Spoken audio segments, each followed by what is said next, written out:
আমরা তো জিহাদের ময়দানে যেতে পারি না, আমরা তো সামান্য একটু পিস্তলের কোনো আওয়াজ শুনলেই সাথে সাথে ভয়ে নিজের ঘরে পালায়া যাই, ঠিক কি না? আরে পিস্তল লাগে না, কোনো মতে শুধু হুমকি দিয়েছে, বাবাজি তুমি যদি কোরআনের পক্ষে কথা বলো, তুমি যদি মসজিদে যাও, তুমি যদি মাদ্রাসায় যাও, তুমি যদি কোরআনের তাফসীর মাহফিলে যাও, তাহলে কিন্তু তোমাকে জেলখানায় ভরা হবে। কথা শুনতে দেরি, বান্দা ঘরের ভেতরে কোনায় লুকাইতে দেরি হয় না। কথা বল ঠিক কি না? কিন্তু আলহামদুলিল্লাহ দেশের জাগ্রত মুসলমান যারা রয়েছেন তারা কখনো কোনো বাতিলের রক্তচক্ষুকে এক সেকেন্ডের জন্য কখনো এক চুল পরিমাণের জন্য ভয় করে নাই। তারা সারাটি জীবন আল্লাহর কোরআনের জন্য নিবেদিত প্রাণ হয়ে জীবনের শুরু থেকে জীবনের শেষ পর্যন্ত কোরআনের পক্ষে ছিল, এখনো আছে, মৃত্যু পর্যন্ত থাকার জন্য সিদ্ধান্ত গ্রহণ করেছে। এমন ইসলামী আন্দোলনের কর্মী এবং আল্লাহর জমিনে হাজার হাজার নয় লক্ষ লক্ষ ধরে বায়না ছেড়ে যারা বিগত দিনে ছিল এখনো আছে, ইনশাআল্লাহ কিয়ামত পর্যন্ত বাংলার জমিনে এই কোরআনের পক্ষের মানুষগুলো অবশ্যই মাথা উঁচু করে মহান রবের সামনে মাথা নত করবে, আর দুনিয়ার সকল বাতিলের সামনে মাথা উঁচু করে দাঁড়িয়ে থাকবে। আওয়াজ দিয়ে বলেন কথা ঠিক না ঠিক? সুতরাং পৃথিবীর কোন শক্তি আমাদের এই মাথাকে কখনো নোয়াতে পারবে না, কারণ এই মাথা সৃষ্টি করেছেন কে? আর আওয়াজ দিয়ে বলতে হবে কে? আল্লাহ কয়জন? সবাইকে বলতে হবে আল্লাহ কয়জন? আমাদের মাথা কয়টা? সুবহানাল্লাহ বলেন। রব্বুল আলামিন বলেন কুল হুয়াল্লাহু আহাদুল্লাহুস সামাদ লাম ইয়ালিদ ওয়া লাম ইউলাদ ওয়া লাম ইয়াকুল লাহু কুফুয়ান আহাদ। একটু চিৎকার করে বলতে হবে আল্লাহু আকবার। আল্লাহ রাব্বুল আলামিন বলেন, ও নবী এই পৃথিবীর মানুষগুলোকে জানিয়ে দাও আমি আল্লাহ রাব্বুল আলামিন হলাম এক, শুধু এক নয়, একক। আল্লাহ বলেন নবী গো আপনি জানিয়ে দেন হুয়াল্লাহ, তিনি আল্লাহ হচ্ছেন আহাদ তথা একক। আহাদ শব্দের অর্থ কি? এক না একক?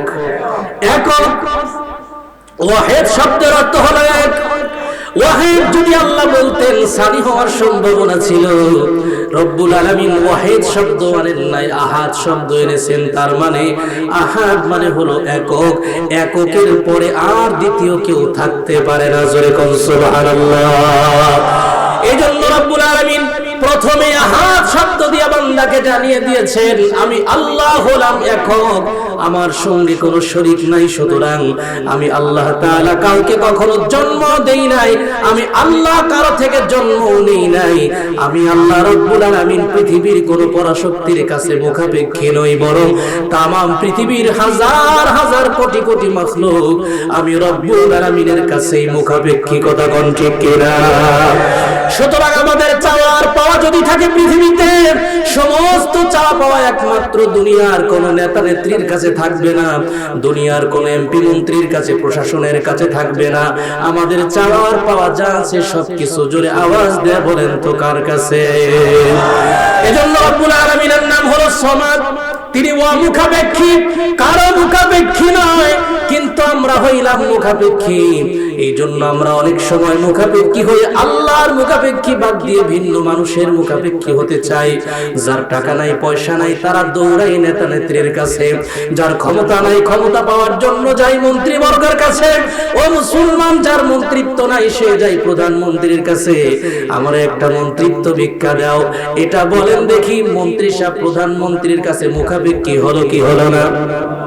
অথচ আল্লাহ বলেছেন মুখাপেক্ষী যদি হতে হয় আমি আল্লাহ ছাড়া কারো সামনে মুখাপেক্ষী হই না।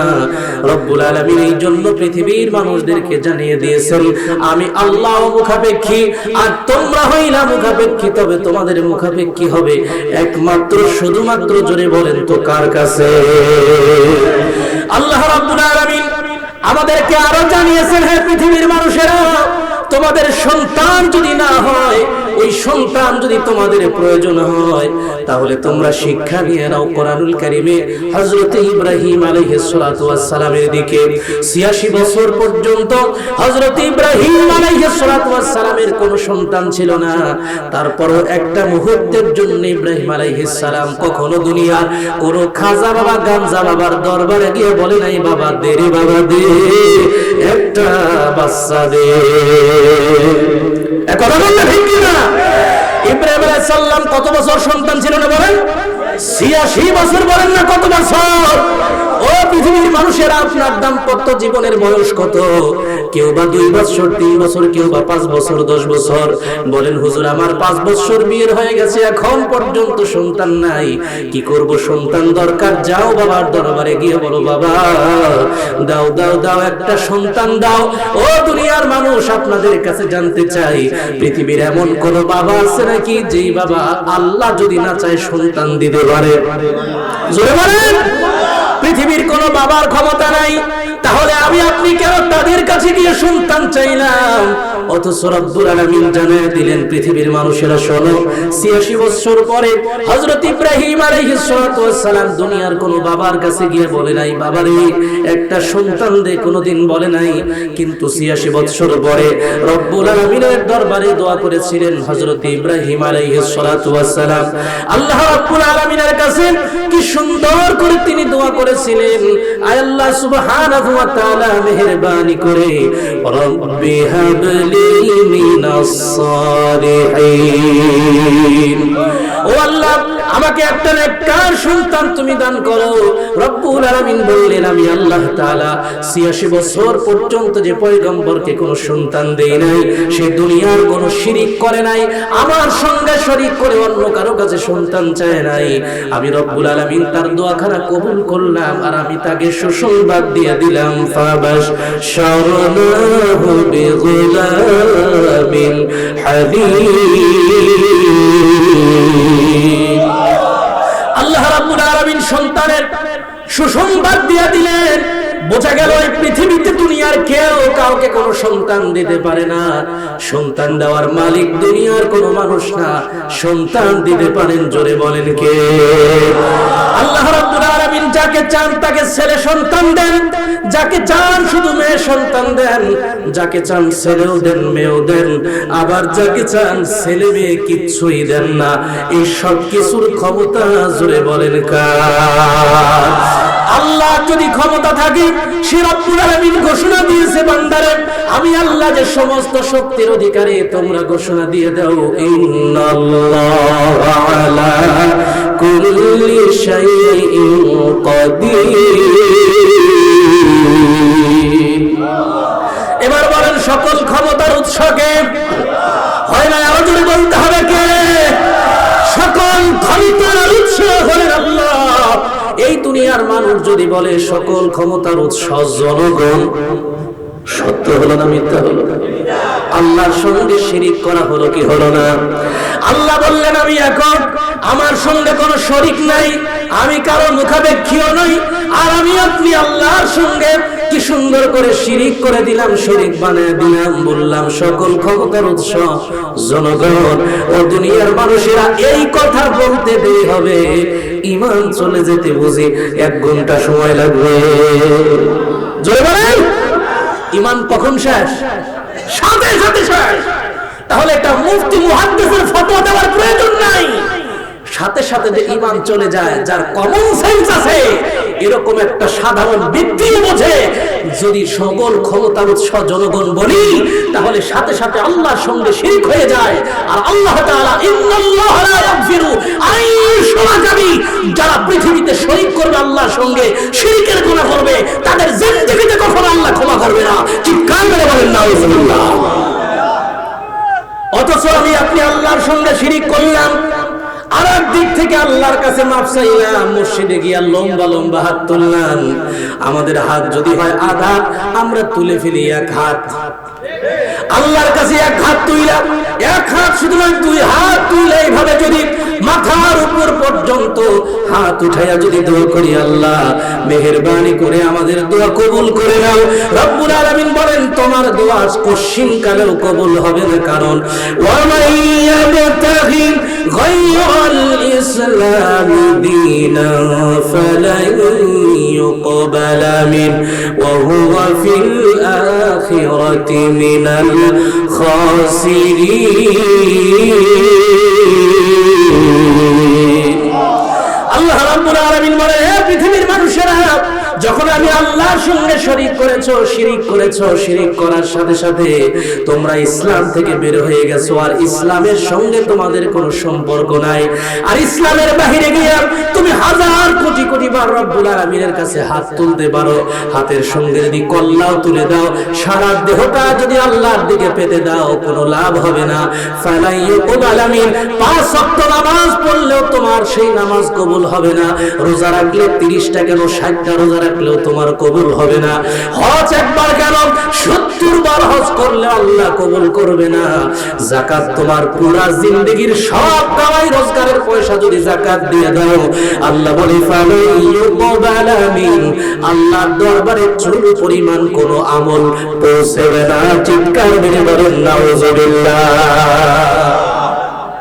তাহলে এইবার বলেন দেখি, যেই সমস্ত মানুষেরা এই কথার উপরে ভিত্তি করে এই জমিনে যারা ও মুসলমানেরা বিভিন্ন দলে রূপান্তরিত হচ্ছেন, বলেন দেখি আপনার ঈমান কি থাকবে না চলে যাবে? এটা যেহেতু তাফসীর মাহফিল, এই জন্য কোরআনের আয়াত ভিত্তিক প্রত্যেকটা কথা বলতেছি। এই সামনেই বুঝি মসজিদ, নাকি বলেন? এটাই মসজিদ না? তো মসজিদের সামনে আল্লাহর কোরআন, মসজিদ হলো আল্লাহর ঘর। কোরআন জুড়ে বলেন তো কার কিতাব? আরো জোরে আওয়াজ দিয়ে বলেন কার কিতাব? ওই মসজিদের ভেতরে যখন 5 ওয়াক্ত নামাজ পড়েন, বলেন দেখি কার হুকুমে 5 ওয়াক্ত নামাজে যান? আরো জোরে বলেন। এই মসজিদে কি কারো বাপ্তাদার মসজিদ নাকি? এখানে আওয়ামী লীগ আছে, বিএনপি আছে, জাতীয় পার্টি আছে, জামাত আছে, জাসদ আছে, পৃথিবীতে যত দল আছে, রাজনৈতিক দল আছে, সবার রাজনৈতিক দলে এক একজন এক এক প্ল্যাটফর্মে কাজ করে, কিন্তু আল্লাহর হুকুম মানার জন্য 5 ওয়াক্ত নামাজে জোরে বলেন সবাই একসঙ্গে আসে কি আসে না? আমি পৃথিবীর মানুষদের কাছে জানাতে চাই, ও পৃথিবীর মানুষেরা, মসজিদের ভিতরে ঢুকলে যেমন তোমার কোনো দল থাকে না, দুনিয়ার সব দলগুলোকে ভুলে গিয়ে সবাই আল্লাহর দলে তোমরা নিবেদিত হয়ে যাও, আল্লাহর দলের অন্তর্ভুক্ত হয়ে আল্লাহর জন্য নামাজ পড়ো। ও দুনিয়ার শাসকেরা, ও দুনিয়ার দলের নেতা কর্মীরা, তোমরা কি বুঝো না মসজিদের ভেতরে যে আল্লাহর হুকুম, মসজিদের বাহিরেও সে আল্লাহর হুকুম? জোরে বলেন তো আছে না না? আমরা শুধু মসজিদটাকে আল্লাহর হুকুমের জায়গা মনে করি, মসজিদের বাহিরে মনে করি যে আল্লাহর হুকুম আর কোথাও নাই। এমনটা নাকি? জোরে বলেন এমনটা নাকি? এই পৃথিবীতে বহু ধর্ম আছে, ইসলাম ছাড়া যত ধর্ম পৃথিবীতে আছে, প্রত্যেকটা ধর্মে ওই ধর্মের যে গির্জা আছে বা মন্দির আছে অথবা তাদের উপাসনালয় আছে, সে উপাসনালয়ে যদি তারা নিয়মিত যায় আর বাহিরে গিয়ে যদি উপাসনালয়ের কোনো কাজ না করে, তারপরেও তারা নিজ নিজ ধর্মের মধ্যে তারা সীমাবদ্ধ থাকে, নিজ নিজ ধর্মের মধ্যে থেকে যায়। কিন্তু একটা মাত্র ধর্ম পৃথিবীতে, যেই ধর্মের নাম হলো ইসলাম। এই ইসলাম ধর্মের মানুষেরা 5 ওয়াক্ত নামাজে শুধু মসজিদে গেলে পরে ওই বান্দাটা ইসলামের মধ্যে থাকলো না, বরং মসজিদে যে আল্লাহর হুকুম মেনে যেতে হয়, মসজিদের বাহিরেও সে আল্লাহর হুকুম মানা দরকার আছে না নাই?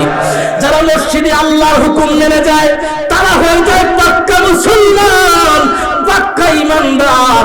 আর যেই মানুষগুলো মসজিদ থেকে বাহির হয়ে আল্লাহর হুকুমকে আর ফলো করে না, আল্লাহ তাআলা বলেন, ও বান্দা, মসজিদের ভেতরে যদি আল্লাহর হুকুম নিয়ে চলে যাও, তুমি যেমন হয়ে যাও পাক্কা মুসলমান, মসজিদের বাহিরে গিয়ে যদি আল্লাহর হুকুমের বাহিরে যাও, তুমি হয়ে যাবে পাক্কা বেঈমান।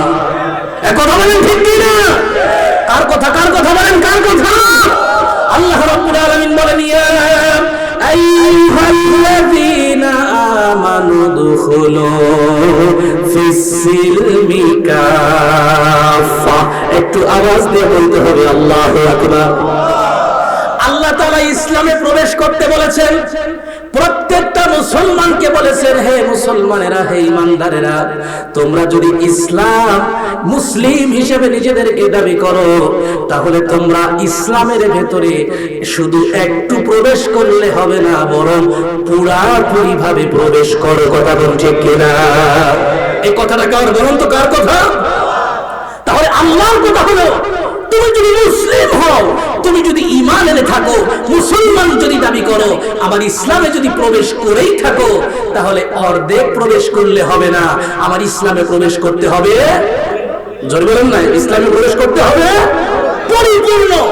আচ্ছা, আপনাদের কাছে একটু প্রশ্ন করতে চাই, বলেন দেখি, আপনাদের বাড়িতে যখন ঘুমের ঘরে ঘুমিয়ে যান, লাইট বন্ধ করার আগে খাটের উপরে একটা কি জানি জাল টানে দেন, জালটার নাম কি? হ্যাঁ, মশারি। আচ্ছা, এই মশারি যখন আপনারা টানান, বলেন দেখি, আপনার দেহটা অর্ধেকটা মশারির ভিতরে ঢুকাইয়া আর বাকি অর্ধেক বাহির রেখে দেন। জোরে বলেন। আপনাদের উত্তর বিজয়পুরে এরকম কাজ কেউ করে না, নাকি বলেন? কোন পাগলও যদি থাকে, পাগলেও কি অর্ধেকটা ভিতরে দেয় মশারির ভিতরে আর অর্ধেকটা বাইরে রাখে? জোরে কোন? কেন বাইরে রাখে না, কেন বলেন তো? হ্যাঁ, মশা কামড়াবে। আমার ভাইয়েরা, মশার কামড়ের ভয়ে আপনি যখন মশারি টানে দেন, মশারির ভেতরে যদি আপনি ঢুকে যান, তখন অর্ধেক ঢোকেন না, বরং পুরাটাই ঢোকেন। কথা বলেন। তাহলে আপনি পুরোটা ঢুকে গেলেন মশারির ভেতরে। এবার আপনাদের সামনে আমি একটা কথা বলতে চাই, মুসলমান, ওই অর্ধেকটা বাহিরে রাখেন না, কারণ হলো মশার ভয়। কিসের ভয়? আরো করে বলেন, কিসের ভয়? মশার ভয়। মশা আপনাকে কি করবে? সামান্য ইনজেকশন দিবে, সামান্য একটু রক্ত পান করবে। ওই রক্তটুকু মশাকে দেওয়ার ভয় আপনি আপনার পুরো দেহটা মশারির ভেতরে ঢুকায় দিলেন। আমি আপনাদের কাছে জানতে চাই, ইসলাম আল্লাহ রাব্বুল আলামিন যে আমাদেরকে দান করেছেন, এটা মশারির চাইতে দামি না কম দামি? জোরে বলেন। তাহলে ইসলামের ভেতরে প্রবেশ করলে অর্ধেক ঢোকা যাবে নাকি পুরোটাই ঢোকা লাগবে? অর্ধেক ঢোকে যদি অর্ধেক বাইরে রাখেন, তাহলে দুনিয়ার মশায় যেমন খায়, আপনার অর্ধেকটা রাখলে পরে জাহান্নামের আগুনে খেয়ে ফেলবে। কথা বল ঠিক কিনা? আরেকটু উদাহরণ, আপনারা যখন খানা খেতে বসেন, বলেন দেখি, অর্ধেক পেট খান নাকি ফুল পেট খান? জোরে বলেন। তাহলে আপনি খাবার খাওয়ার সময় ফুল পেট খাইলেন, অর্ধেক খাইলেন না। এবার যদি আপনারা প্রশ্ন করি, যখন বাথরুমে ঢুকলেন, আপনি বাথরুমে ঢুকে পায়খানা মাত্র শুরু করেছেন, মনে হয় কোনো মতে এক ফোঁটা পড়ার পরে উঠে চলে আসেন। হ্যাঁ, কি করেন বলেন দেখি? তো পুরাটাই করেন। তাহলে বাথরুমে বসলে আপনি পুরাটাই করেন, খাওয়ার সময় পুরাটাই খান, মশারির ভিতরে ঢুকলে পুরাটাই ঢোকেন। শুধু ইসলাম মানার ক্ষেত্রে কেন অর্ধেক ঢুকবেন, অর্ধেক বাইরে রাখবেন? যারা অর্ধেক ইসলামে ঢোকে, মসজিদের ভিতরে ইসলাম পালন করে, মসজিদের বাইরে রাজনীতিরা ইসলাম চায় না, ঠিক তেমন না। অর্থাৎ বাথরুমে গিয়া অর্ধেক পায়খানা করে যেমন বের হয় না, বের হয়ে যেমন সেটা লম্পট, ওটা যেমন পাগল। যারা মসজিদের ভেতরে ইসলাম চায়, মসজিদের বাইরে যারা ইসলাম চায় না, ওরাও ঠিক তেমন পাগল। কথা বল ঠিক না? তাহলে ইসলাম মসজিদের ভেতরে যেমন, মসজিদের বাহিরে তেমন আছে না নাই? কার কথা এটা বলেন, কার কথা? কারণ হলো আল্লাহ রাব্বুল আলামিন বলেন, মানুষেরা শোনো, আমি আল্লাহ তাআলা ইসলামকে কেন তোমাদেরকে পুরোপুরি ভাবে ঢুকতে বলেছি? কারণ হলো এই ইসলামটাকে আমি আল্লাহ পূর্ণাঙ্গ রূপ দান করেছি। কারণ পৃথিবীতে ইসলাম আসার আগে যত ধর্ম এসেছিল, কোন ধর্মকে আমি আল্লাহ রাব্বুল আলামিন পূর্ণাঙ্গ হওয়ার ঘোষণা দেই নাই। একমাত্র শুধুমাত্র পূর্ণাঙ্গ হওয়ার ঘোষণা দিয়েছি একটা ধর্ম। আওয়াজ দিয়ে বলেন, সেই ধর্মের নাম কি?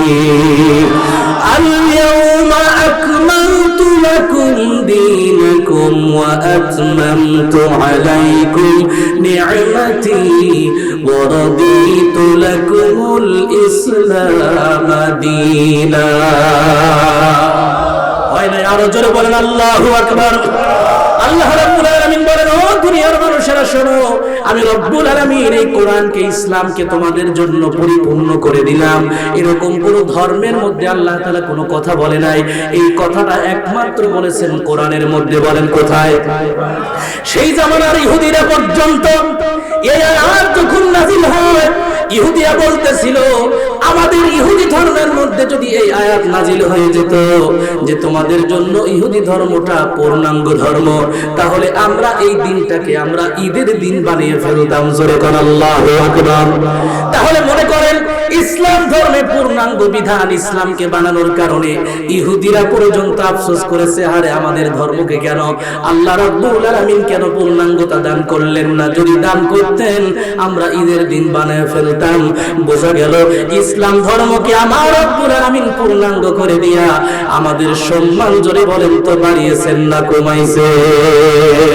যে রব্বুল আলামিন আমাদের সম্মান কি বাড়ায়া দিলেন, সম্মান বাড়ায়া দিয়ে রব্বুল আলামিন বললেন তোমাদের কি পরিমাণ সম্মান শোনো। ওয়ালাকাদ কাররামনা বনি আদম, হে বনি আদমেরা, ও আদমের সন্তানেরা, এই পৃথিবীতে কোন জাতিকে আমি রব্বুল আলামিন সম্মান দেই নাই, বরং তোমরা মানুষ হিসাবে আমি আল্লাহ রাব্বুল আলামিন তোমাদের এত পরিমাণে সম্মান দান করলাম যে সম্মান পৃথিবীর অন্য কোন জাতিকে আমি আল্লাহ দেই না। এত সম্মান আল্লাহ আমাদেরকে দিলেন, আর আমাদেরকে সবচেয়ে সুন্দর করে বানালেন। কে বানিয়েছেন? আল্লাহ রাব্বুল আলামিন বলেন কি পরিমাণ সুন্দর করে বানিয়েছে শোনো। লাকাদ খালাকানাল ইনসানা ফি আহসানি তাকওয়িম। ও পৃথিবীর মানুষেরা, আমি আল্লাহ তাআলা অবশ্যই তোমরা মানুষ জাতিদেরকে বড় সুন্দর অবয়ব দিয়ে আমি আল্লাহ তাআলা তৈরি করেছি। তাহলে রব্বুল আলামিন এই পৃথিবীতে সবচাইতে সুন্দর বানালেন, জোরে বলেন কাদেরকে? মানুষদেরকে। জোরে বলেন কাদেরকে?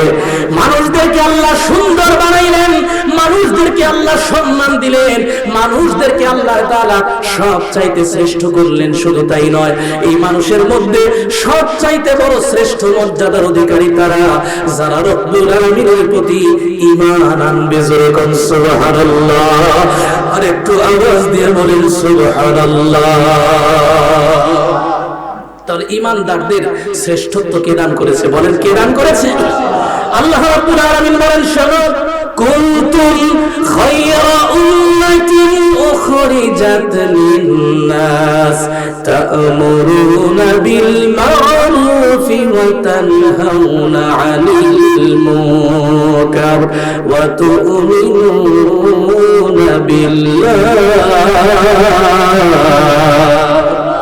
আল্লাহ রাব্বুল আলামিন বলেন তোমরাই হলে পৃথিবীর শ্রেষ্ঠ উম্মত। কেন শ্রেষ্ঠ হয়েছে শোনো। শ্রেষ্ঠ হওয়ার পেছনে কারণ হলো আমি আল্লাহ রাব্বুল আলামিন তোমাদেরকে বাহির করেছি পৃথিবীতে মানুষের জন্য, মানবতার জন্য। জোরে বলেন কাদের জন্য? মানুষের জন্য, মানবতার জন্য। রব্বুল আলামিন বলেন মানবতার কল্যাণের জন্য তোমাদেরকে বের করা হয়েছে। তোমরা কি করবে? দুনিয়াতে গিয়ে তোমরা অসৎ কাজ করবে নাকি? জোরে বলেন। চুরি করবে নাকি? ডাকাতি করবে নাকি?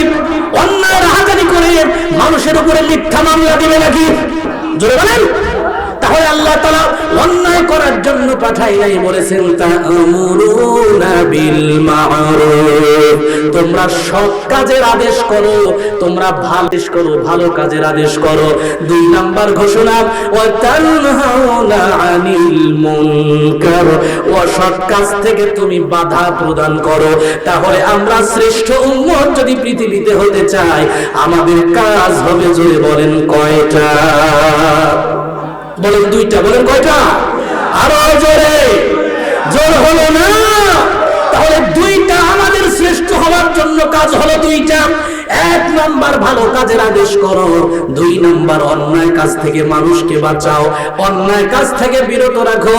এই 2টা কাজ যদি পৃথিবীতে থাকে, বলেন দেখি এই পৃথিবীতে কোনো গন্ডগোল কখনো থাকবে নাকি? এই কথাগুলো সবাই জানি, সবাই মুখে মুখে বলি, কিন্তু নিজেও ভালো হতে চাই না, মানুষকেও ভালো পথে পরিচালিত করতে চাই না। কথা বল ঠিক কিনা? অথচ আল্লাহ রাব্বুল আলামিন ঘোষণা দিলেন, বান্দারে নিজেও ভালো হও, ভালো পথে চলো, অন্যকেও ভালো পথে মানুষদেরকে ডাকো।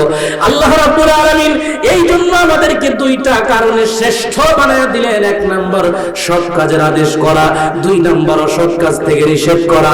এই দুইটা কাজ যদি আমরা করতে পারি, এই পৃথিবীর শ্রেষ্ঠ উম্মত বানায় দিবে। জোরে বলেন কে? আল্লাহ রাব্বুল আলামিন এই দুই কাজ দিয়েছিলেন নবীদেরকে। বলেন না কাদেরকে? নবীদেরকে দিয়েছিলেন রব্বুল আলামিন। কিন্তু এই পৃথিবীতে আমাকে আপনাকে আল্লাহ রাব্বুল আলামিন শ্রেষ্ঠ নবীর উম্মত বানানোর কারণে এই দায়িত্বটা আমাকে আপনাকে আল্লাহ রাব্বুল আলামিন দিয়েছেন। ও পৃথিবীর মানুষেরা, নিজে শুধু ভালো পথে চলবা এটা হবে না, অন্যকেও তুমি ভালো পথের দিকে ডাকো। রব্বুল আলামিন বলেন, বান্দারে এই পৃথিবীর সামান্য একটু আগুন, মোমবাতির আগুন, মোমবাতির যে বাতির মধ্যে সামান্য একটা সুতা আছে, পাতলা সুতা, যেই সুতাটা কনিষ্ঠ আঙ্গুল দিয়ে নাড়া দিলে সুতাটা লড়াই। কথা বল। এই সামান্য সুতা, যেই সুতার কোনো শক্তি নাই, এই সামান্য সুতার মধ্যে যদি আগুন লাগিয়ে দেওয়া হয়, আর ওই আগুনের মধ্যে যদি তোমার হাতটা রেখে দাও, ও দুনিয়ার মুসলমান বলেন দেখি, মোমবাতির সুতার আগুনের মধ্যে আপনার হাতটা কতক্ষণ রাখতে পারবেন? ভাই সাউন্ড এত কমে গেল, আমি বুঝতেছি না। সাউন্ড কেমন যেন লাগতেছে আমার। বলেন দেখি, মোমবাতির আগুনের মধ্যে আপনার হাত কতক্ষণ রাখতে পারবেন? বলেন দেখি, কয় মিনিট? জোরে বলেন। 1 মিনিট রাখা যাবে নাকি? 1 মিনিট আপনি রাখতে পারবেন না। তাহলে 1 মিনিট যদি মোমবাতির সুতার আগুনের মধ্যে রাখতে না পারেন, ও দুনিয়ার মানুষেরা, আল্লাহ রাব্বুল আলামিন বলেন, মোমবাতির আগুনে যদি তুমি রাখতে না পারো, তাহলে দুনিয়াতে মোমবাতির সুতার চাইতে বড় বড় অনেক শক্ত আগুন আছে। যেমন মা বোনেরা যখন ধান সিদ্ধ করে, ওই ধান সিদ্ধ করার সময় যে আগুনটা জ্বালায় দেয়, ওটা কিন্তু মোমবাতির সুতা দেয় না, ওখানে দেয় বড় বড় গাছের লাকড়ি। কথা কোন ঠিক কিনা? যেই লাকড়িগুলো এত শক্ত, লাকড়ি শক্ত হওয়ার কারণে আগুন যখন লেগে যায়, আগুনটাও বলেন শক্ত না নরম? অনেক বড় শক্ত। এত বিকট আওয়াজ মাঝে মাঝে হয়, পুরা বাঁশটা ফেটে যায়, আগুনটা কালো হয়ে যায়। দুনিয়ার সামান্য আগুনের তেজ যদি এত বড় হয়, দুনিয়ার মানুষেরা তোমরা তো জাহান্নামের আগুনে কখনোই টিকতে পারবে না। এই জন্য রব্বুল আলামিন করলেন ঘোষণা, হে পৃথিবীর মানুষেরা, ও আনফুসাকুম ওয়া আহলিকুম নার, দুনিয়ার আগুন থেকে যেভাবে বাঁচার চেষ্টা করো, তোমার সন্তান দুনিয়ার কোন বিল্ডিং এ আগুন লাগলে সন্তানের জন্য যেমন পাগল করা হয়ে যাও, নিজে বাঁচার জন্য যেমন পাগল করা হয়ে যাও। আমি ঢাকার জমিনে দেখেছি মুসলমান যখন বিল্ডিং এর মধ্যে আগুন লাগলো, দাও দাও করে আগুন জ্বলে, ওই 10 তলা 11 তলা 15 তলা বিল্ডিং এর উপর থেকে নিজের জানটা বাঁচানোর জন্য ওই বিশাল বিল্ডিং থেকে পর্যন্ত জমিনের মধ্যে জাম করে দেয়। ও মুসলমান, এটা কেন করে? বলে ওই 15 তলা বিল্ডিং থেকে জমিনে লাফ দেয়, ও নিজেও জানে এখানে পড়ে গেলে আমি বাঁচবো না, কিন্তু আল্লাহর উপর ভরসা করে ঝাঁপ দেয় শুধু আগুন থেকে বাঁচার জন্য। কথা বলেন ঠিক কিনা? তাহলে আগুন থেকে বাঁচার জন্য যদি এই পৃথিবীর মানুষেরা 15 তলা বিল্ডিং থেকে লাফ দেয়, ওই জাহান্নামের আগুন কত ভয়াবহ হবে, যে আগুনের তেজ হবে এত বিকট। রব্বুল আলামিনের পয়গম্বর বলেন, জাহান্নামের আগুনকে শুরুতে প্রথমে জাল দিয়েছে, জাল করতে করতে ওই জাহান্নামের আগুন লাল বর্ণ হয়েছে, এরপরে জাল করতে করতে জাহান্নামের আগুনটা সাদায় পরিণত হয়ে গেছে, এরপরে আরো তীব্র থেকে তীব্র জাল দেওয়া হয়েছে। ওই জাল দিতে দিতে দিতে দিতে জাহান্নামের আগুনটা কালো বর্ণ ধারণ করেছে, এত পরিমাণ কালো হয়ে গেছে, যেই কালোর মধ্যে শুধু ধোঁয়া আর ধোঁয়া ছাড়া কিচ্ছু দেখা যায় না। 1 ইঞ্চি সামনে কিছু দেখা যায় না। সামান্য জমিনে এই যে শীতের দিন কত জায়গায় মাহফিল করে ঢাকায় ফিরতে চাই, রাস্তায় যখন বের হয়ে যায় প্রাইভেট কার আর চলে না, কারণ কুয়াশা। কুয়াশার এই তীব্রতার কারণে সামান্য সামনে একটু পর্যন্ত দেখা যায় না। আমি কিছুদিন আগে বৈরব থেকে যখন যেতেছিলাম, কিচ্ছু দেখা যায় না, একটা পাম্পে সারা রাত কাটিয়ে দিয়ে সকালবেলা রওনা হলাম। বোঝা গেল দুনিয়ার সামান্য কুয়াশা, এই কুয়াশার সামনে যদি, এই কুয়াশা আবার সাদা, সাদার ভেতর দিয়ে সামনে যদি কিচ্ছু দেখা না যায়, তাহলে অন্ধকার কালো বর্ণের যে আগুন কিয়ামতের ময়দানে জাহান্নামের আগুন আল্লাহ বানিয়েছে, ওই জাহান্নামের কালো বর্ণের আগুনের সামনে, ধোঁয়ার সামনে বুঝি সামনে কোনো কিছু দেখা যাবে? জোরে বলেন। আপনাদের আওয়াজ শুনে মনে হইতেছে ওই জাহান্নামের আগুন আপনাদের কাছে ব্যাপারই না। আওয়াজ দিচ্ছেন না কেন? সত্য কথা বলেন দেখি। দুনিয়ার সামান্য কুয়াশার সামনে আপনার চোখের দৃষ্টি যদি ভেল হয়ে যায়, জাহান্নামের আগুনের সামনে, কালো ধোঁয়ার সামনে চোখের দৃষ্টি কি সামনে যাবে? তাহলে সেই ভয়াবহ জাহান্নামের আগুন থেকে বাঁচার জন্য আল্লাহ তাআলা ঘোষণা দিলেন, বান্দারে দুনিয়ার সামান্য আগুন থেকে বাঁচার জন্য যদি তুমি 15তলা বিল্ডিং থেকে লাফ দিতে পারো, তুমি জাহান্নামের আগুন থেকে বাঁচার জন্য কেন একটা চুল পরিমাণ সময়, মাত্র 10 থেকে 15 মিনিট সময় লাগে এক ওয়াক্ত নামাজ মসজিদে গিয়ে আদায় করতে। ও মুসলমান, 15টা মিনিটের জন্য কেন তুমি জাহান্নামের আগুন থেকে বাঁচার জন্য মসজিদে যেতে পারো না? কেমন মুসলমান তুমি যে মসজিদে তুমি যেতে পারো না? এজন্য পৃথিবীর মুসলমানের আল্লাহ রাব্বুল আলামিন বলেন, তুমি নিজে জাহান্নামের আগুন থেকে বাঁচো আর তোমার পরিবার পরিজনদেরকে জাহান্নামের আগুন থেকে বাঁচাও। আল্লাহ রাব্বুল আলামিন পবিত্র কালামে পাকের মধ্যে স্পষ্ট করেছেন, তোমরা জাহান্নামের আগুন থেকে নিজেদেরকে বাঁচায় দাও।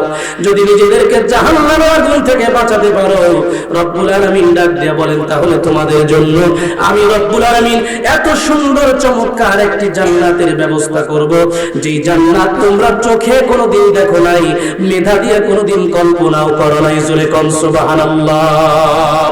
তাহলে এবার বলেন দেখি, আমরা আপনি যদি যতদিন দুনিয়াতে বাঁচবো ততদিন পর্যন্ত এই পৃথিবীতে আমার আপনার বাড়ির পাশে যে মসজিদ রয়েছে সেই মসজিদের মধ্যে নামাজ পড়া দরকার। জোরে বলেন আছে না নাই? এই জন্য আমি আমার পক্ষ থেকে বলি, এই পৃথিবীতে শয়তান মানুষকে সবচাইতে প্রথমে যেটা ধোঁকা দেয় ঈমান আনার পরে, সেটা হলো শয়তান বলে তুমি নামাজ পড়ো না, নামাজ পড়ো না।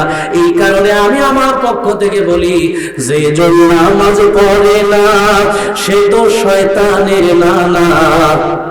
কথা ঠিক না? যে জন নামাজ পড়ে না সে তো শয়তানের নানা। একবার আসুক কবর তারে মজা দেখাবো, একবার আসুক কবর তারে মজা দেখাবো। ঠিক না? এবার মা বোনেরা মনে করতে পারে, আপনি তো শুধু পুরুষদেরকে নানা বানিয়ে দিলেন, আমাদের তো মনে হয় কোনো সমস্যা নাই, আমরা নামাজ না পড়লে জান্নাতে যেতে পারবো। হ্যাঁ, তাহলে মা বোনদেরও কিছু বলা দরকার আছে না নাই বলেন? এবার দেখেন মা বোনেরা কি হয়ে যায়, যে জন নামাজ পড়ে ওটা শয়তানের নানি। কথা না ঠিক কিনা? যে জন কোরআন পড়েনি ওটা শয়তানের নানি। একবার আসো কবর তারে গুজু মারিব, একবার আসো সাপে তারে দংশন করিব। ঠিক কিনা? সুতরাং নামাজ পড়া দরকার। জোরে বলেন আছে না নাই? নামাজ যদি বান্দা পড়ো, রব্বুল আলামিন তোমার দুনিয়ার জিন্দেগির যত চাওয়া পাওয়া আছে আল্লাহ তাআলা নামাজের বরকতে তোমার চাওয়া পাওয়া পূরণ করে দেবে। এই কারণে ফজরের সময় ও যুবক ভাইরা, কেমন করে তুমি ঘুমায় থাকো, তোমার ঘুমের কারণে ফজরের নামাজ শুধু পড়তে পারো না, সারা রাত চ্যাটিং করো, সারা রাত ফেসবুক ইউটিউব নিয়ে পড়ে থাকো, ফজরের আগ মুহূর্তে তোমার ঘুম বেড়ে যায়, ঘুমিয়ে যাও। তোমার কি একটু দিলে ভয় নাই? আমাকে আল্লাহ তাআলা দুনিয়াতে এনেছেন, আমি তো চিরদিন দুনিয়াতে বাঁচবো না। পৃথিবীতে যেই মানুষ একবার আসে, কিয়ামত পর্যন্ত সেই মানুষ আর দ্বিতীয়বার আসার সুযোগ নাই। ঠিক কিনা? আমরা যে পৃথিবীতে এসেছি, বলেন দেখি বাঁচার জন্য না মরার জন্য? জোরে বলেন। মরার জন্য এসেছি। যার একবার জন্ম হয়েছে ওই ব্যক্তি, তার পরবর্তী কাজ হলো তার মৃত্যুবরণ করা। বোঝা গেল আমি এসেছি, কতক্ষণ বাঁচবো হায়াতের কোনো গ্যারান্টি? বলেন না, হায়াতের কোনো গ্যারান্টি? তাহলে আমি এখনই মরে যেতে পারি। ও মুসলমান, ফজর কাজা করে ফেললাম, জোহরে আমার আপনার জানাজা হতে পারে, এমন মুহূর্ত জুড়ে বলেন হতে পারে কি পারে না? কেমন করে ঘুমাও তুমি, কেমন করে ঘুমাও তুমি, ফজর করে কাজা এমন তো হতে হতে পারে জোহরে জানাজা তোমার, এমনও তো হতে পারে জোহরে জানাজা। ঠিক না? মুসলিম হয় না জন্ম নিলে মুসলমানের ঘরে, কাফের মুমিন তফাতটা হয় সালাতের উপরে ভাইরে, নামাজের উপরে। ঠিক না? মুসলিম হয় না জন্ম নিলেই মুসলমানের ঘরে, কাফের মুমিন তফাতটা হয় সালাতের উপরে ভাইরে, সালাতের উপরে। জীবন গেলেও সালাত কবু, জীবন গেলেও সালাত কবু হয় না যেন কাজা, এমন তো হতে পারে জোহরে জানাজা তোমার। বলেন, এমন তো হতে পারে জোহরে জানাজা তোমার, এমন তো হতে পারে জোহরে। বেনামাজির লাশ কবরে রাখিবে যখন, মাটির চাপে পাঁজরের হাড় ভাঙবে রে তখন ভাইরে, ভাঙবে রে তখন। ঠিক না? বেনামাজির লাশ কবরে রাখিবে যখন, মাটির চাপে পাঁজরের হাড় ভাঙবে রে তখন রে, ভাঙবে রে তখন। বিষাক্ত ওই সাপের ছবল, বিষাক্ত ওই সাপের ছবল, বেনামাজির সাজা এমন তো হতে পারে জোহরে জানাজা তোমার, এমন তো হতে পারে। সবাই এমন তো হতে পারে জোহরে জানাজা তোমার, এমন তো হতে পারে। বেনামাজি পাবে না হয় নবীর শাফাআত, দোজখ হবে শেষ ঠিকানা, আঘাত আর আঘাত ভাইরে, আঘাত আর আঘাত। ঠিক না? বেনামাজি পাবে না হয় নবীর শাফাআত, জাহান্নাম হবে শেষ ঠিকানা, আঘাত আর আঘাত ভাইরে, আঘাত আর আঘাত। হাসুর মিজান পুলসিরাতে, হাসুর মিজান পুলসিরাতে, বেনামাজির নেই তো কোনো জাযা, এমন তো হতে পারে জোহরে জানাজা তোমার, এমন তো হতে পারে জোহরে জানাজা। কেমন করে ঘুমাও তুমি, কেমন করে ঘুমাও তুমি, ফজর করে কাজা, এমন তো হতে পারে জোহরে জানাজা তোমার, এমন তো হতে পারে জোহরে জানাজা। লিল্লাহি তাকবীর। তাহলে বোঝা গেল। বলেন দেখি, এই নামাজ পড়া দরকার, জোরে বলেন আছে না নাই?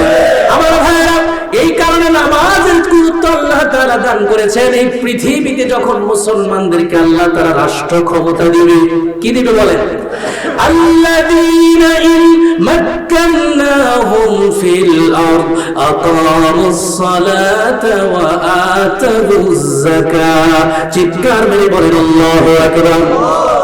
পৃথিবীতে কিছু মানুষ আছে যারা বলে কোরআনের মধ্যে কোনো রাজনীতি নাই। কথা বলেন আছে না নাই? আমি কিন্তু কাউকে কটাক্ষ করে বলছি না, আমি কথাটা আমভাবে বলছি প্রতিটা মানুষের জন্য।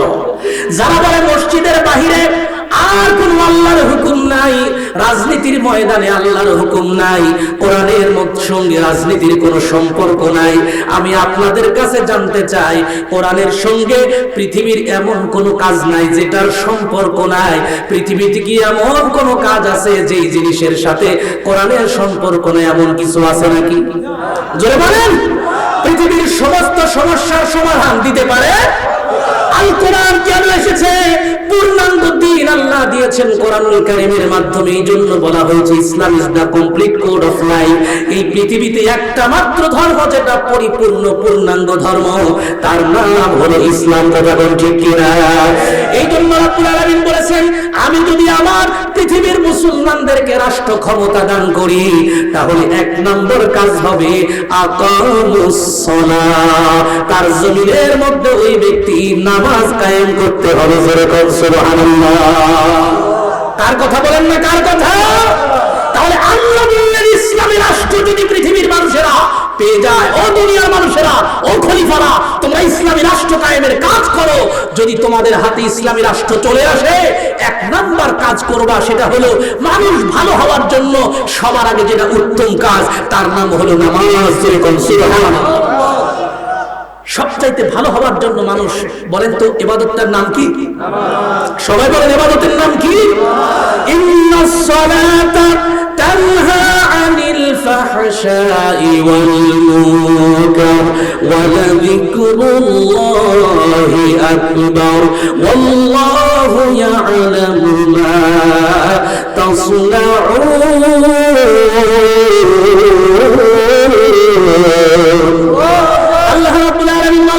নিশ্চয়ই নামাজ এই পৃথিবীতে সমস্ত প্রকার ফায়দা কাজ থেকে বাঁচায় রাখে, অন্যায় কাজ থেকে বাঁচায় রাখে। এই জন্য মানুষ যদি কেউ ভালো হতে চায়, ভালো হতে গেলে মানুষটার নামাজ পড়া দরকার আছে। আল্লাহ বলেন নামাজ তাকে বাঁচায় দিবে। অথচ আমি আপনি নিজে নামাজ পড়ি না, সন্তানদেরকে নামাজের দাওয়াত দেই না, আর বলি হুজুর এত দোয়া আল্লাহর কাছে করি, দোয়া কবুল হয় না। আল্লাহ কেন দোয়া কবুল করে না? আমি বলবো তুমি তো নামাজে পড়ো না, দোয়া কবুল হওয়ার আশা করো কেমনে? একথা বলেন। আল্লাহ রাব্বুল আলামিন নামাজের মাধ্যমে সমস্ত সমস্যার সমাধানের কথা পৃথিবীর মানুষকে জানিয়ে দিয়েছেন। যখনই অভাবে পড়ে যাবা, নামাজে দাঁড়িয়ে যাও, রব্বুল আলামিনের কাছে সিজদায় গিয়ে কাঁদো, রব্বুল আলামিন অভাব অনটন দূর করে দেবে। তোমার দুনিয়ার জমিনের যে কোনো কাজ সফলতার জন্য নামাজ পড়ে দোয়া করো, আল্লাহ তোমাকে সফলতা দান করবে। এই জন্য আমি এখান থেকে বুঝাতে চাইলাম, এই মসজিদে গিয়ে নামাজ পড়ি, নামাজের মধ্যে সিজদা দেই কি দেই না, রুকু করি কি করি না, কিয়াম অর্থাৎ দাঁড়িয়ে থাকতে হয় কি হয় না। তাহলে নামাজের ভেতরে কিয়াম আছে, রুকু আছে, সিজদা আছে, তার মানে আমার মাথা সর্বপ্রথম থাকবে দাঁড়িয়ে। জোরে বলেন, আমার মাথা প্রথমে কি থাকবে? দাঁড়িয়ে। দুই নম্বর মাথা নোয়াবে একটু করে, তৃতীয় নম্বর মাথা নোয়াবে না, শুধু মাথাটা শোয়া দিবে জমিনে। এটার নাম নামাজ। বলেন এটার নাম কি? তাহলে নামাজে আপনি আসলেন, একজন রাজা বাদশাহ যদি সামনের কাতারে আসে আর ফকির যদি পিছনের কাতারে আসে, তাহলে তো কোনো সমস্যাই নাই, ঠিক কি না? কিন্তু ফকির যদি সামনের কাতারে দাঁড়িয়ে যায়, রাজা বাদশাহ যদি পিছনে আসে, তাহলে পিছনের কাতারে দাঁড়ায়। এরপরেও কি মসজিদের মধ্যে কোনো মারামারি আছে নাকি? যে তুমি বেটা ফকির হয়ে সামনের কাতারে কেন পিছনে আসো, এরকম কেউ বলে নাকি? কেউ যদি বলে, ওই নেতারা জনগণ কি মসজিদে আস্থা রাখবে নাকি? কথা বলেন। বোঝা গেল মসজিদের ভেতরে কোন নেতাগিরি নাই। এখন ঠিক কিনা? মসজিদের ভেতরে কোন চামচাগিরি, মসজিদের ভেতরে কোন বেড়াগিরি। এটা আল্লাহর ঘর। ফকির যদি আগে যায় সে থাকবে আগে, রাজা বাদশাহ যদি পিছনে যায় সে থাকবে পিছনে। এই কারণে স্পষ্ট মাসআলা হলো, বিশেষ করে জুমার দিন খতিব সাহেব যখন সেখানে দাঁড়িয়ে যাবে, জুমার দিনে যেই ব্যক্তি সবার আগে যাবে সে সামনের কাতারের হকদার। স্পষ্ট মাসআলা হলো, তুমি যদি পিছনে যাও তাহলে মানুষের ঘাট দেমায়ের সামনে যেতে পারবে না। বলেন তো দেখি বিধানটা কার? এই বিধান আমরা অনেকেই ফলো করি। এতদিন পর্যন্ত এই বিধানটা আমরা মেনেছিলাম, কিন্তু বর্তমান জামানায় কিছু হাইব্রিড নেতা আছে যারা বলে আমার কি ক্ষমতা কম, আমি কেন সামনে যাব না, কোরআন হাদিসের মাসালা বাদ দে, এখন ক্ষমতা দেখে কেউ কেউ সামনে যাওয়ার চেষ্টা করে কি করে না। মনে রাখবেন, মসজিদের ভেতরে কোনো হেরাম দেখানোর সময় নাই। কথা কোন ঠিক কিনা? আপনি রাজা হন, প্রজা হন, ফকির হন, বাদশাহ হন, সবার জন্য মসজিদে আল্লাহর নিয়ম একটাই, সেটা হলো যে আগে আসবে সে সামনের কাতারে। বাপ দাদার পৈতৃক সম্পত্তি না যে তুমি পরে আইসা মানুষের ঘাট ডাঙায় সামনে গিয়ে তুমি তোমার জায়গা দখল করবে। মসজিদ কারো বাবার, কার ঘর বলেন, কার ঘর? তাহলে মসজিদে যেমন শৃঙ্খলা আছে, রাজা ফকিরকে কিছু বলে না, ফকির রাজাকে কিছু বলে না। এই জন্য মসজিদ থেকে যখন বের হয়ে যাও ও দুনিয়ার বাদশারা, তোমরা মসজিদকে ফলো করে যদি মসজিদের বাহিরে এই রকম নম্র আর ভদ্র থাকতা, তাহলে এই জমিনে কোনো গন্ডগোল লাগতো না। একথা বল না, ঠিক কিনা? এই জমিনে গন্ডগোল লাগানোর পিছনে কারণ হইল মসজিদের ভেতরে যে আল্লাহর আইন ফলো করে, মসজিদের বাহিরে এসে আল্লাহর আইন ফলো করে না, নিজের পাওয়ার দেখাতে চায়। কথা বল ঠিক কিনা? এই জন্য রব্বুল আলামিন কোরআনুল কারীমে দিয়েছেন ঘোষণা, ও দুনিয়ার মানুষেরা, আল্লাহর কোরআনুল কারীমের সামনে তোমরা মাথাটা নত করে দাও। আল্লাহ তাআলা জানিয়ে দিলেন এইভাবে নেক কাজ করার জন্য, আদেশ দেওয়ার জন্য আমি শেষ নবীকে যেরকম পাঠিয়েছি, পূর্বের জামানায় কিছু নবী পাঠিয়েছিলাম। তাদের মধ্যে একজন নবীর নাম হলো হযরতে সালেহ আলাইহিস সালাতু ওয়াস সালাম। বলেন নবীর নাম কি? আরো জোরে বলেন নবীর নাম কি? সালেহ আলাইহিস সালাম। তিনি যেই জাতির কাছে এসেছিলেন ওই জাতির নাম হলো সামুদ জাতি। বলেন কি জাতি? সবাই মুখস্থ করেন, কি জাতি? সামুদ জাতির কাছে, সামুদ জাতির কাছে হযরতে সালেহ আলাইহিস সালাম এসেছিলেন। যুগে যুগে যত নবী রাসূল এসেছেন, সমস্ত নবী রাসূলের বাক্য ছিল একটাই, উম্মতকে ডাক দিয়ে বলতেন কুলু লা ইলাহা ইল্লাল্লাহ। একটু আওয়াজ দিয়ে বলেন সুবহানাল্লাহ। এবার বলেন দেখি, লা ইলাহা ইল্লাল্লাহর কথার দাম আছে না নাই? আমি কোথা থেকে টানলাম? মসজিদ থেকে টানলাম। মসজিদ যেমন আল্লাহর গোলামি করি, মসজিদের বাহিরে আল্লাহর গোলামি করা লাগবে। এইটা আমার কথা না, আল্লাহর কথা। আল্লাহ তাআলা কি শুধু আমাদের নবীকেই বলছে যে তোমার উম্মতদেরকে তুমি মসজিদের বাহিরে সব জায়গায় আল্লাহর গোলামি করতে বলো? এটা কি শুধু আমার আপনার নবীকে বলছে নাকি সব নবীর দাওয়াত এটাই ছিল? সব নবীর দাওয়াত এটাই ছিল। সামুদ জাতির হযরতে সালেহ আলাইহিস সালামও এই দাওয়াত দিয়েছিলেন। দাওয়াতটি আল্লাহ রাব্বুল আলামিন কোরআনুল কারীমে কোট করেছেন। আল্লাহ রাব্বুল আলামিন বলেন, আল্লাহ রাব্বুল আলামিন পৃথিবীর মানুষদেরকে জানিয়ে দিলেন, শোনো, ওয়া ইলা সামুদ আখাহুম সালিহান ক্বালা ইয়া কওমি ইবুদুল্লাহা মা লাকুম মিন ইলাহিন গায়রু। একটু আওয়াজ দিয়ে বলতে হবে আল্লাহু আকবার। হযরতে সালেহ আলাইহিস সালাম দুনিয়াতে আসলেন। আল্লাহ রাব্বুল আলামিন বললেন, তোমাদেরই ভাই, সেই জামানার সামুদ জাতির একজন ভাই, তার নাম হলো সালেহ আলাইহিস সালাম। তিনিও যখন জমিনে আসলেন, তিনিও তাওহীদের দাওয়াত দিলেন তাদের কাছে। আল্লাহ ছাড়া কোনো ইলাহ নাই। বলেন, আল্লাহ ছাড়া কোনো ইলাহ নাই, ইবাদতের উপযুক্ত আর কেউ নাই, একমাত্র আল্লাহ রাব্বুল আলামিনের দাসত্ব আর গোলামি আর ইবাদত করতে হবে। আওয়াজ দিয়ে বলেন, আমাদের দাসত্ব আর গোলামি হবে। জোরে বলেন কার? সালেহ আলাইহিস সালাম বললেন, ইয়া কওম, হে আমার জাতি, হে আমার কওম, উবুদুল্লাহ, তোমরা আল্লাহর ইবাদত করো। তোমরা মূর্তির পায়ে সিজদা দিও না, সূর্যের পূজা করো না, তোমরা দুনিয়ার জমিনে পাথরের পূজা করো না, আগুনের পূজা করো না, দুনিয়ার অন্য কোনো জায়গায় তোমাদের মাথা নত করো না। তোমাদের মাথাটা নত করে দাও। জোরে বলেন কার কাছে? মা লাকুম মিন ইলাহিন গায়রু, আল্লাহ ছাড়া আর কেউ ইলাহ নাই। ইলাহ হওয়ার উপযুক্ত পৃথিবীতে কেউ নাই। তাহলে ইবাদত যদি পেতে হয় একজনই পেতে পারেন, বলেন তো তিনি কে? এটা তো সংক্ষিপ্ত একটা সামান্য তোমাদের আছে, তারাই তো বুঝবে। আল্লাহ ছাড়া কারো ইবাদত করা যাবে না। কারণ হলো যে জিনিসটা বানানো হয়, যিনি বানান তার নাম হয় খালেক, যেটা সৃষ্টি হয় তার নাম হয় মাখলুক। বলেন, যে বানায় তার নাম খালেক, যেটা সৃষ্টি হয় ওটার নাম মাখলুক। এবার বলেন দেখি, আমাকে আপনাকে বানিয়েছেন কে? এই জন্য আল্লাহ তাআলার একটা নাম হলো খালেক। বলেন কি নাম? আর আমরা হইলাম মাখলুক, আল্লাহর সৃষ্টি জীব। এই পৃথিবীতে যে মোবাইল ফোন আমাদের হাতে হাতে আছে না নাই, এই মোবাইল ফোনটাও পৃথিবীর কোনো না কোনো মানুষ বানিয়েছে, কথা কোন ঠিক কিনা? যিনি এই মোবাইলটা বানিয়েছেন তিনি হইল এই মোবাইলের খালেক। তিনি কি? এই মোবাইলের খালেক, মানে মোবাইলের সৃষ্টিকর্তা। শুধু তাই নয়, এই পৃথিবীতে কেউ যদি মনে করেন একটা পাথরের টুকরা বালু দিয়ে সিমেন্ট দিয়ে সুন্দর করে কোনো একটা প্রতিমা মনে করেন বানাইলাম, এটা যদি আমি বানাই তাহলে আমি হইলাম স্রষ্টা খালেক, যেটা বানাইলাম সে হইল মাখলুক। যেটা বানাইলাম ওটা কি বলেন? তাহলে যিনি বানান তিনি হলেন খালেক, মানে সৃষ্টিকর্তা। যেটা সৃজিত হয় ওইটার নাম হলো মাখলুক।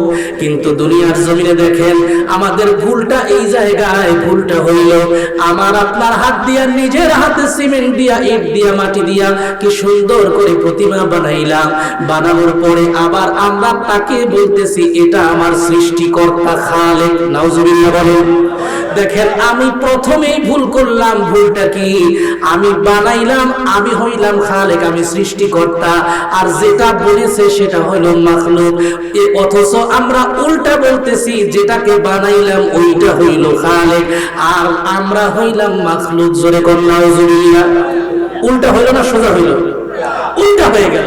তাহলে প্রথমেই যদি আমার আপনার একটু কমন সেন্স থাকে তাহলে বোঝা যায় যে আসলেই তো যেটারে আমি বানাইলাম তার সৃষ্টিকর্তা হইলাম আমি। সুতরাং আমার ইবাদত করা লাগবে আমি যারে বানাইছি। তার মানে যে প্রতিমাটা আমি বানাইলাম উচিত ছিল প্রতিমাটা আমার ইবাদত করবে। কথা বলেন না কেন? মোবাইল যিনি বানিয়েছেন উচিত হইল মোবাইল ওই মালিকের কথা শুনবে, কিন্তু মালিক কিন্তু মোবাইলের কথা শুনবে। যেমন আপনি মোবাইলটা কিনেছেন, মনে করেন আপনি কিনেছেন, আপনি সৃষ্টিকর্তা, মোবাইলের যে সৃষ্টিকর্তা সে একটা ক্যাটালগ বই দিছে। কি দিছে বলেন? ক্যাটালগ বই। বইয়ের মধ্যে লেখা আছে লাল বাটন চাপলে পরে কেটে যাবে, আবার হলুদ বাটন ও মুসলমান সবুজ বাটন চাপলে পরে কল যাবে।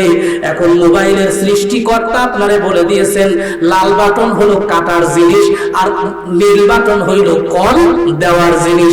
আপনি যদি মনে করেন সৃষ্টিকর্তা কি বলেছে বলুন, আমি নিজে নিজে আইন তৈরি করব, আমি এবার সবুজ বাটন দিয়া কল আমি কেটে দেব, লাল বাটন দিয়ে আমি কলটা ঢুকাবো। বলেন দেখি আমি আপনি আইন তৈরি করলে কি কখনো সবুজ বাটন দিয়ে কোনোদিন কল কাটবে নাকি? তাহলে এই মোবাইলের সৃষ্টিকর্তা যিনি, এই মোবাইলের সংবিধান তৈরি করেছেন তিনি, ঠিক কিনা?